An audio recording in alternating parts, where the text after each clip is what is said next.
Alright guys, time for a road trip. I'm going to go up to Gainesville, visit my fellow club member John Lang,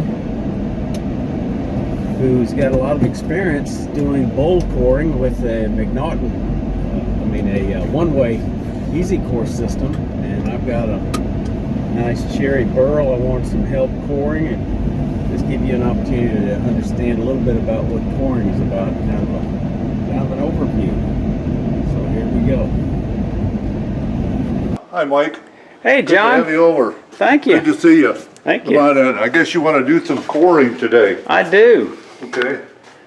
I do.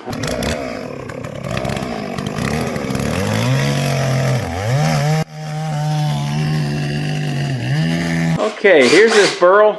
John's going to mount a faceplate on it. I've got the center marked, and here, let me close in. There we go. Okay, is that the center right there? Yep. Okay. All right. So. This blank is approximately 11, almost 12 inches.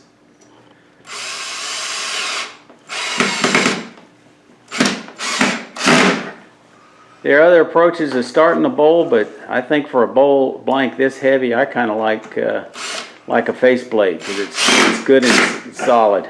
Thread this on. We're going to do the outside of the bowl and then put a tenon on it. 500 RPM. Okay.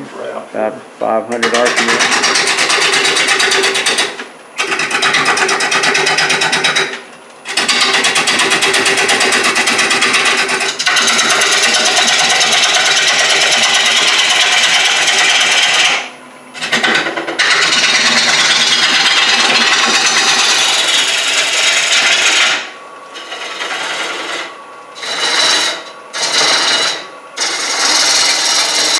Sometimes you need to come in from the front end. You don't get the best cut, but sometimes you can shape the bowl better initially.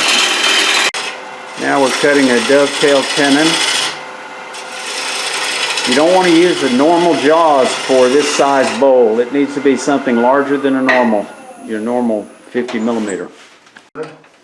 Is I learned on YouTube. Yeah.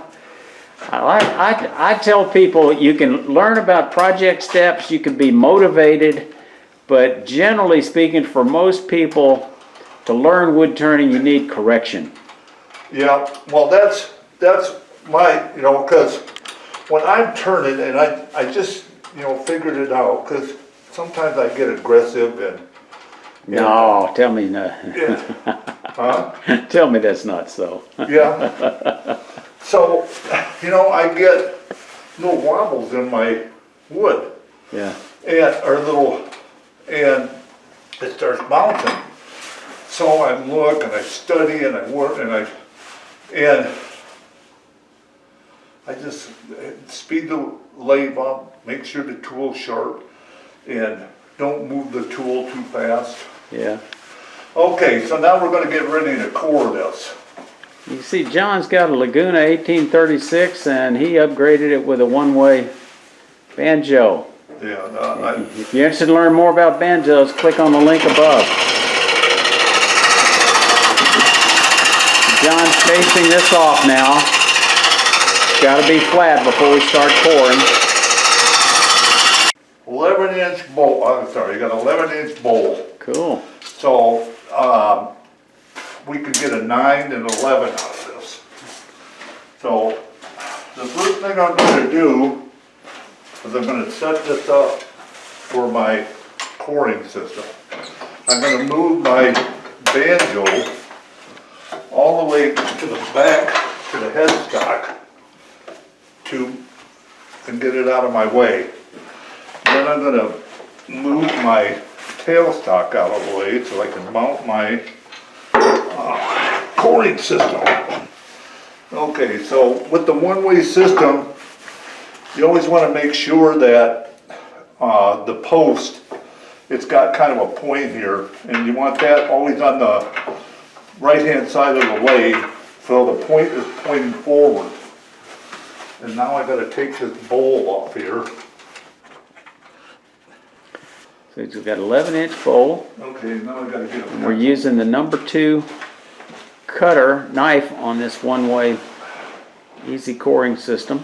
There's 11, so we need to come in inch, and then 3/16 Yeah. for the cutter, So we want, well, and then 3/6. 10% is generally accepted rule of thumb for bowls we're gonna return, so we're gonna leave a, I'm gonna leave 1 3/4 inches. okay. All right, and then my tool, We'll cut on the inside of that. yeah. So this is what's gonna be your core. Yeah, that's good, because then if I change my mind, I decide I want to get rid of a little bit more of that bark. When Yeah, I go to finishing, and I'll have that option. okay, now, bring our knife.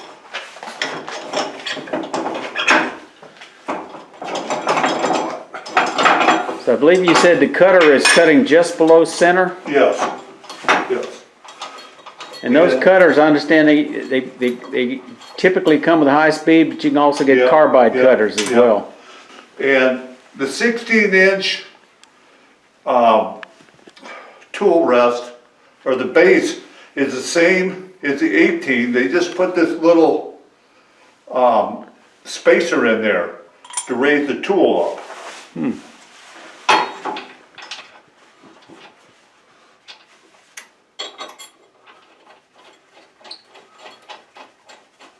So now, each tool comes with a finger. And to start out with, you're gonna put your finger here, and your knife, That supports the knife. and your knife is just gonna ride on that, and then we're gonna tighten this down, and you wanna make this like 90-degree. Yeah, Parallel. yeah, perpendicular Yeah. to the And then you headway. want to tighten this down. Then, check for this. I'm going to start the lathe up, and you don't want to go, Too fast. you know, You're generally gonna run it slower than you'd normally core a bowl out 500 with a, RPM is about what you want to run it. yeah. And they say the slower you run this, the better it's going to cut. When I'm coring, I don't usually run any more than 500 RPM. Okay. So, right now I got about 362, I'm gonna start my cutter.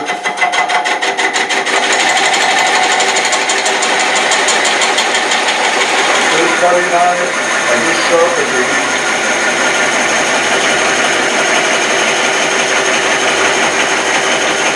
Alright, I'm gonna start, I'm gonna come up to 145 RPM.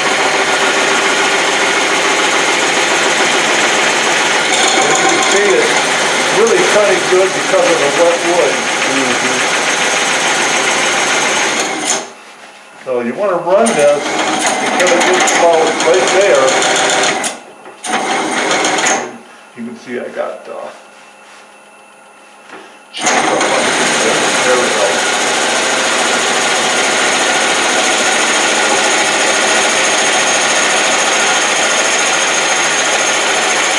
Now, I must have got away from the end rate because now it's really cutting.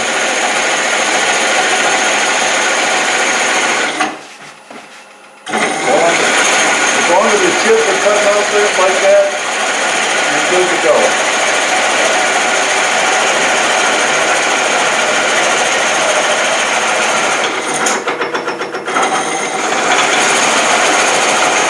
I'll show here that I'm right up to where it's starting to come up on the curve. So now I'm going to shut it off. Yeah. Move that Clear finger, all the wood chips around. move that finger for better support. Now, you can bring the tailstock up and put it here to support your bowl so you don't get a lot of chatter. I'm not getting a lot of that right now, but if you're using a bigger bowl, bring the tailstock Or up. dry wood, huh? Yeah. So, Yeah, this chair is cutting like butter, isn't it? yeah. And then I'm gonna come in, So you run it backwards by hand to get the chips out first. then I'm gonna push in on the knife and pull out on the knife to give me a little bit better cutting. And clears the chips better, huh? And as you can see, there's still a lot of chips in there.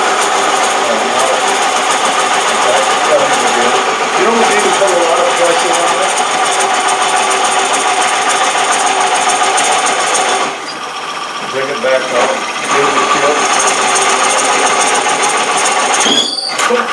Now, do you have a 2-horse on this, or is this 1.5? 2-horse. 2-horse. 1-horse, a lot of these, you know, they make a one-way system for the 12-inch blade. Yeah. It's got a 12-inch swing. I knocked it off a little bit there, so I don't want to go back over it again. Trying to get it right.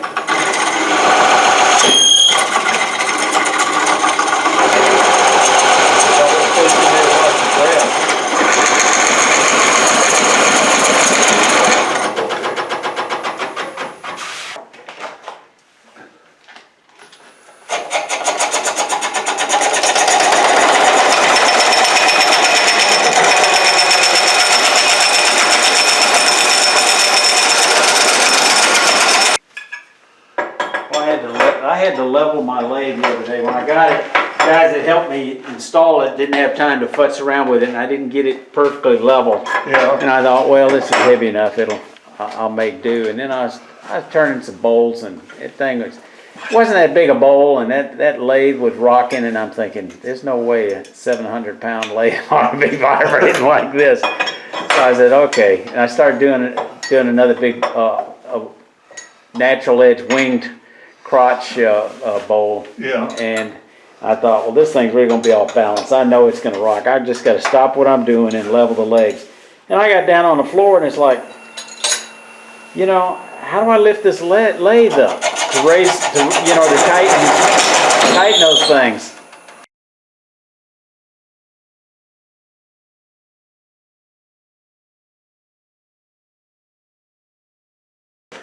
All right, this is a walnut blank. This is different from the opening scenes where we were shaping the outside of the bowl and adding the tenon, but we're reshooting part of the coring. At 406 RPM, walnut burl.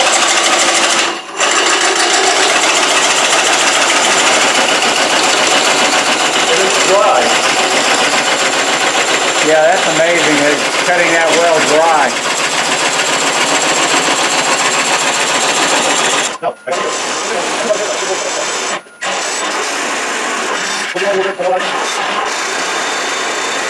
And you're going to change the finger position now. Oh, now, you need to move the finger in to support the cutter. The last thing you want to do is bend that knife.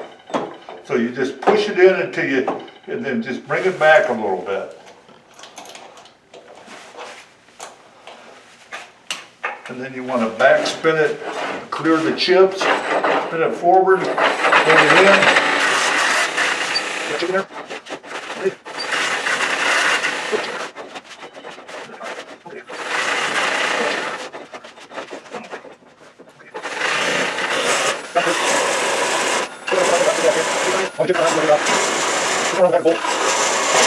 All right, I need to move the finger again.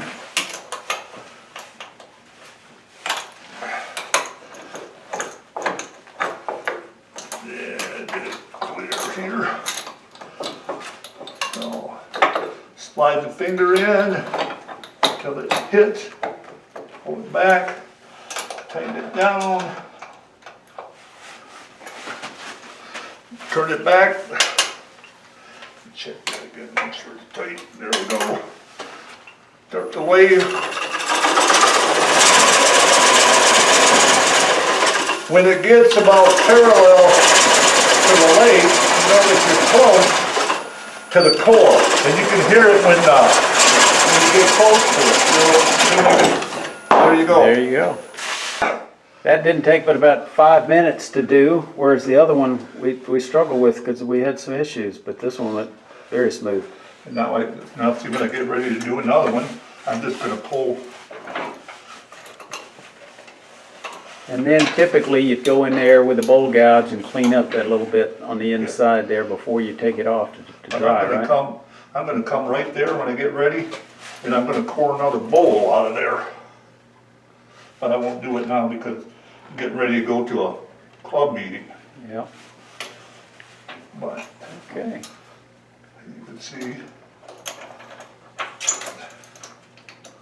Because it's dry enough and walnut stable enough, it's not gonna move much. No, but, Yeah. the one thing I need to get out of it is, I need to get the pith out of it. Yeah, on that surface. I always found that if I get most of the heartwood, or the sapwood out, Yeah, and the pith, I don't have too many problems with them. okay. Okay.